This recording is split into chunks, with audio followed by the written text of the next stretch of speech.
Halo semuanya, balik lagi sama saya Ramadhan Arfasandia. Kali ini saya akan membahas tentang cara mengelola data primer di aplikasi SPSS. Oke, mari kita mulai. Yang pertama tentu saja punya dulu aplikasi IBM SPSS nya sendiri Nah, setelah di-download kita bisa membuka datanya. Di sini tuh datanya bisa banyak jenisnya, bisa ada yang file SPSS sendiri, ada yang file Excel juga bisa. Nah, di sini data yang akan saya olah adalah data faktor-faktor yang mempengaruhi kepuasan kerja generasi Z. Sekarang kita bisa dibuka datanya. Nah, ini datanya. Datanya itu sebelumnya harus dihitung dulu ya, di scoring dulu datanya, bisa secara otomatis ataupun manual. Dan tentu saja ada total score. Kalau misalnya jumlah itemnya berbeda-beda, bisa digunakan rata-rata untuk menyamaratakan value dari scoring totalnya. Nah, sebelum itu kita juga harus mengubah semuanya, kan di sini bentuknya itu nominal semuanya. Kita harus ubah semua item-item pertanyaan ini ke dalam bentuk scale untuk bisa dihitung nanti ya. Semuanya kita ubah, semua faktor sama total score atau total rata-ratanya juga harus diubah ke dalam bentuk scale.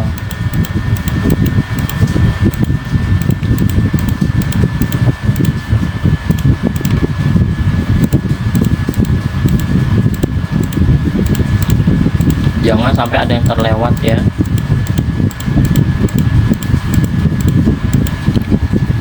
Balik lagi ke data view. Ini kita punya harus memastikan. Nah, ini tuh harusnya itu di sini nih warna hitam highlightnya itu harusnya hanya sampai berhenti 100, karena emang data kita itu 100. Ini harusnya sampai berhenti. Kalau ini ada nyala, ini berarti ini kedeteksi sebagai data nih. Sampai harus semuanya tuh harus jadi abu-abu. Kalau enggak, ini kedeteksi sebagai data nanti ketika diolah. Maka yang harus kita lakukan adalah sampai di sini 101 kita geserin terus sampai semuanya yang tadi yang nyalanya ya, yang nyala ini yang nyala, terus kita bisa cut. Nah, jadi mati kan. Jadi karena emang data kita harusnya cuma 100. Biasanya ada gimana ya, kalau dari file Excel-nya itu kadang kayak kita ngambil semuanya, jadi ntar kebaca semua, yang lembar-lembar kosongnya juga ikut kebaca. Nah, ini harusnya kayak gini. Oke, sekarang tuh kita akan melihat statistik deskriptif frekuensinya dulu, frekuensi dari setiap respondennya nih. Seperti di sini udah kita ada jenis kelamin, ada juga tingkat pendidikan, status pernikahan, jabatan posisi, dan lama bekerja.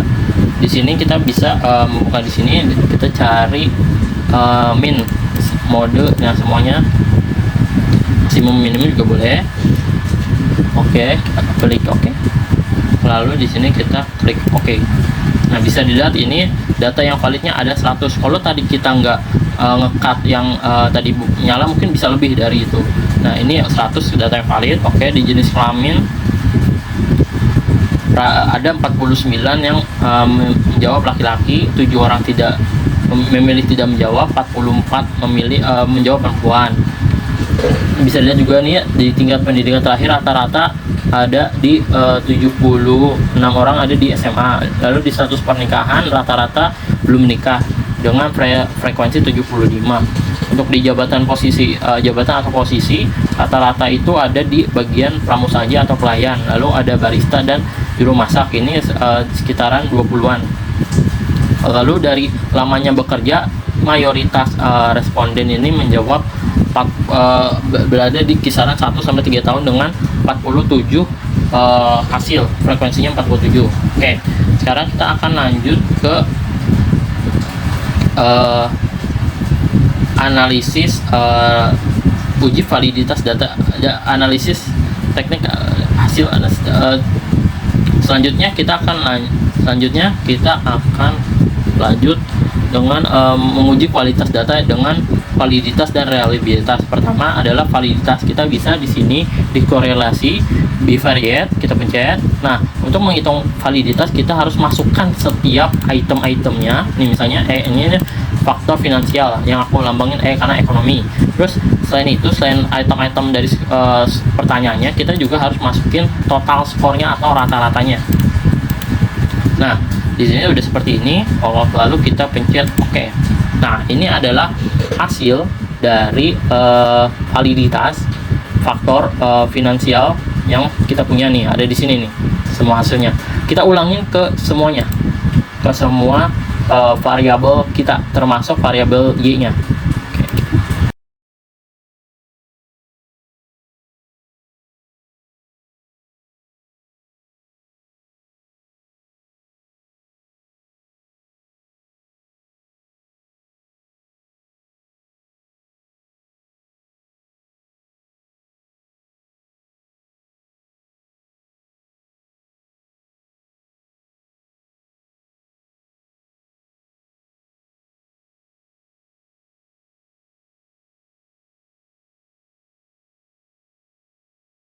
Nah, bisa dilihat di sini untuk keseluruhan nih. Ini adalah scoring validitasnya nih di bagian sini nih. Untuk R table yang kita gunakan dengan N-nya adalah 100, maka DF-nya adalah 98. DF itu N dikurang 2. Dengan signifikansi 5%, DF 98 akan ditemukan hasil R table-nya adalah 0,1966. Nah, pokoknya selama ini nilai ini nih yang di sini nih lebih gede dari 0,1966, maka item-item ini dinyatakan valid. Saya lihat sini semuanya.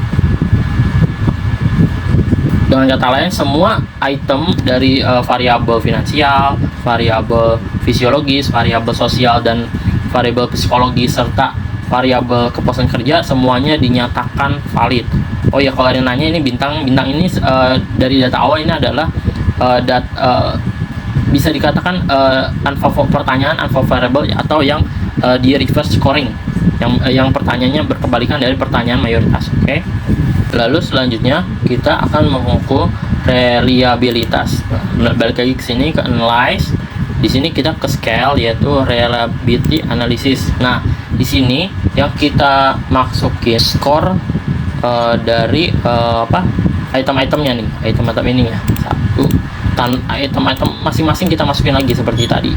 Langsung kita masukin satu persatu tanpa jangan dimasukin total skornya, oke? Lalu ya kita pakai acuan Cronbach's Alpha, jadi kita oke. Ini adalah hasilnya, hasil reliability-nya. Ini adalah hasil reliability dari faktor finansial.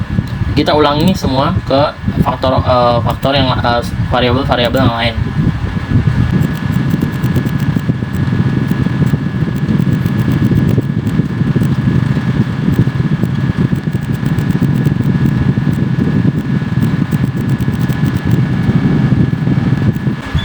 Nah, bisa dilihat ini semua adalah total reliability. Yang pertama ini adalah faktor finansial, faktor fisiologis, faktor sosial, faktor psikologis, dan reliabilitas dari kepuasan kerja itu sendiri. Bisa dilihat bahwa acuan Cronbach's Alpha itu adalah dinyatakan reliable ketika di atas 0,6, atau bisa kalau lebih tinggi lebih baik adalah di atas 0,7. Bisa dilihat dari semua reliabilitas dari setiap variabel yang kita hitung, semuanya di atas 0,6, bahkan di atas 0,7. Itu artinya semua variabel, baik variabel faktor finansial, faktor fisiologis, faktor sosial, faktor psikologis, dan kepuasan kerja sendiri itu dinyatakan reliable. Selanjutnya, setelah melakukan teknik uji kualitas data dari validitas dan reliabilitas, selanjutnya kita bisa melakukan uji asumsi klasik. Uji asumsi klasik yang pertama adalah uji normalitas. Bisa di sini kalau untuk uji normalitas, pertama kita buka analyze lagi ke bagian regresi, lalu linear, masukkan setiap variabel totalnya, total skornya. Yang pertama yang dependen atau variabel Y-nya adalah kepuasan kerja, lalu masukin independennya semuanya. Ada 4 di sini. Lalu ke bagian save kita centang unstandardized. Lalu kita pencet continue, lalu kita klik OK. Nah, hasil dari itu adalah unstandardized adalah di bagian sini akan muncul data baru, ini yaitu res 1. Nah, selanjutnya kita ke bagian analyze lagi, lalu ke non parametric scale, lalu ke legacy diagnosis, lalu ini one sample Kolmogorov Smirnov, kita pencet, lalu kita masukin yang tadi unstandardized ini, kita klik masuk, oke, kita klik oke. Nah, ini adalah uji normalitas dari data kita. Yang bisa dilihat itu adalah bagian ini nih, sigma totalnya ini nilainya. Jika nilai ini di atas signifikansi kita yaitu 5% atau 0,05, maka data ini tersebut dikatakan normal. Atau bisa juga kalau misalnya kurang puas, kita bisa buka lagi regresi linear, kita masuk ke bagian plot. Di sini kita masukkan, yang kita masukkan adalah yang ini ke bagian X, dan yang ini ke bagian Y. Lalu kita centang histogram sama normal probability plot. Oke, kita klik OK, kita klik OK lagi. Nah, ini bisa dilihat hasilnya. Pokoknya suatu normal ketika mengikuti kurva lonceng ini nih. Ketika bisa dilihat nih dari kurva lonceng, walaupun di sini ada sedikit anomali atau sedikit yang keluar jalur, tapi secara keseluruhan hasil histogram kita mengikuti kurva lonceng. Lalu di sini juga di bagian normal plot kita bisa lihat data dikatakan normal ketika mengikuti garis diagonal ini. Nah, bisa lihat datanya walaupun sini ada sedikit penyimpangan, tapi untuk mayoritas datanya sendiri bisa dikatakan normal. Lalu selanjutnya uji multikolinearitas. Nah, untuk uji multikolinearitas itu sendiri kita bisa melakukannya di balik lagi ke yang tadi, analyze, regresi, ke bagian linear. Di metode kita harus pastiin ini metodenya, enter. Lalu di bagian statistik kita pencet, kita masukin ini estimate coverage sama ini collinearity diagnosis, lalu kita pencet continue, kita pencet oke. Nah, nih yang dilihat adalah nilai collinearity statistik bagian VIF dan toleransinya. VIF itu apabila di bawah 10 masih dikatakan tidak ada multikolinearitas, dan apabila toleransinya itu di atas 0,1 itu juga dikatakan tidak ada multikolinearitas.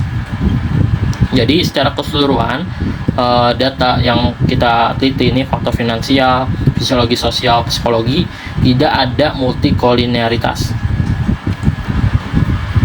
Lalu selanjutnya uji heteroskedastisitas. Uji heteroskedastisitas kita bisa scrolling lagi ke atas. Yang tadi kita bisa lihat dari hasil ini adalah hasil dari uji heteroskedastisitas. Tidak adanya ini tuh gimana ya? Ini tuh tidak adanya heteroskedastisitas ketika datanya ini menyebar secara acak dan tidak membentuk pola tertentu, pola misalnya kerucut kayak gini ataupun pola tertentu. Jadi kalau dilihat dari hasil ini, maka data kita itu tidak ada heteroskedastisitas atau bersifat homogen. Lalu selanjutnya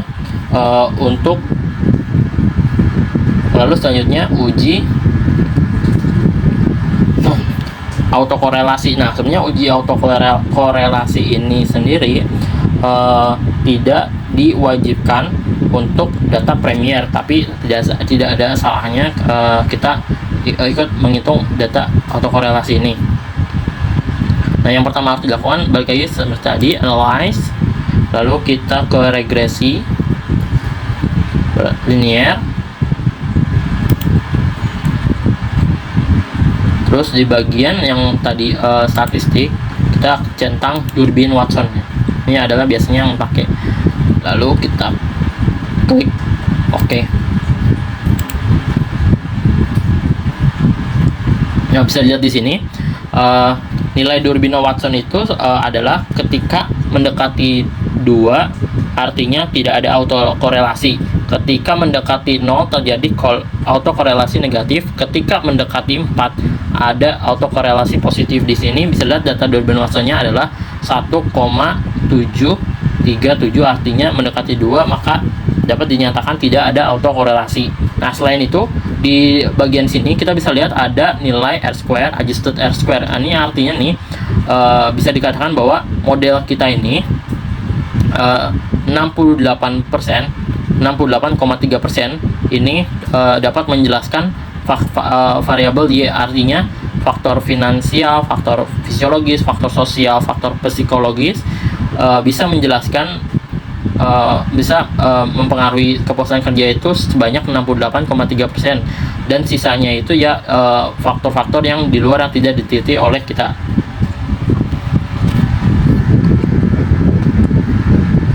Oke, setelah itu kita akan lakukan uji regresi linear berganda. Ada dua, yaitu uji parsial dan uji simultan.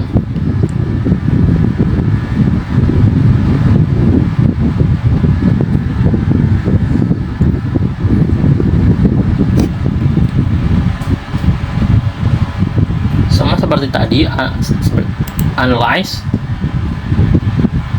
regresi linear sama. Oke, statistiknya kita hanya perlu ini. Oke,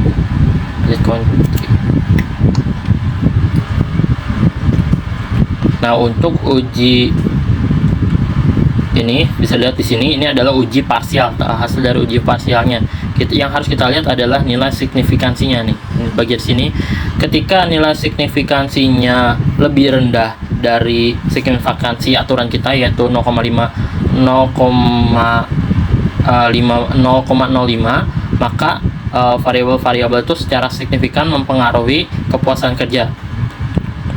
Nah, bisa dilihat di sini bahwa faktor finansial signifikansinya 0,01, itu artinya faktor finansial secara parsial berpengaruh positif terhadap kepuasan kerja. Positif dan ini bisa dilihat di faktor finansial, nilai signifikansinya 0,01, itu artinya faktor finansial secara parsial dan secara parsial, signifikan dan positif mempengaruhi kepuasan kerja. Lalu di bagian fisiologis dapat dilihat nilai ininya 0,001. Itu berarti secara parsial faktor psikologis berpengaruh positif dan signifikan terhadap kepuasan kerja. Lalu dilihat di faktor sosial, ini signifikansinya 0,4 yang cukup besar, maka di sini bisa dikatakan bahwa faktor sosial secara parsial berpengaruh positif namun tidak signifikan terhadap kepuasan kerja. Lalu di sini di faktor psikologi dengan nilai signifikansi 0,001, maka faktor psikologi secara parsial berpengaruh positif terhadap berpengaruh positif dan sangat signifikan terhadap kepuasan kerja. Kenapa aku selalu bilang itu positif? Bisa dilihat dari koefisien beta. Kalau ini koefisien betanya nilainya plus atau di atas 1 atau di atas 0, itu bisa dinyatakan korelasi positif. Cuman kalau di sini ada misalnya salah satu minus, itu berarti korelasinya negatif. Artinya kalau korelasi positif itu ketika X naik, Y naik. Kalau berkorelasi negatif, maka ketika X naik, Y turun, seperti itu. Nah, di sini kita bisa lihat di nilai untuk secara simultan, kita bisa lihat nilai F-nya. F-nya itu cenderung tinggi, itu berarti secara simultan semua faktor-faktor dalam model ini dapat mempengaruhi kepuasan kerja.